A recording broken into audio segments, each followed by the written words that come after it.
ముందుగా మీడియా మిత్రులకి నా నమస్కారం.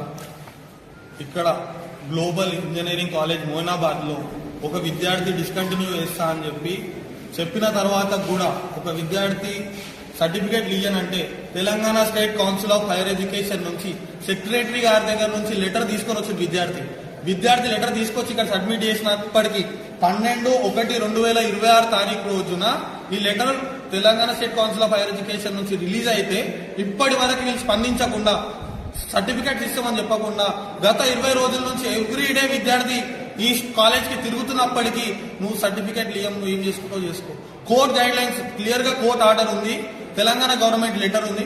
ఈ కోర్ట్ ఆర్డర్ భారతదేశంలో అన్నిటికన్నా పవర్ఫుల్ ఆర్డర్ ఏంటంటే కోర్ట్ ఆర్డర్. అట్లాంటి కోర్ట్ ఆర్డర్ ని కూడా వీళ్ళు ఉల్లంఘించి విద్యార్థి అయినంతలైనా నా సర్టిఫికేట్ అంటే ఒక విద్యార్థి భవిష్యత్తు ఏర్పడేది ఓ సర్టిఫికేట్ల వల్లనే. అట్లాంటి సర్టిఫికేట్లు పెట్టుకొని డైరెక్ట్ యాజమాన్యం విద్యార్థిని బ్లాక్మెయిల్ చేయడం జరుగుతుంది. నువ్వు పైసలు కడితేనే సర్టిఫికేట్లు ఇస్తాం, లేకపోతే ఇయ్యం. విద్యార్థి ప్రాణం కన్నా వీళ్ళకి డబ్బులే ముఖ్యం అని చెప్పి యాజమాన్యం చెప్తుంది.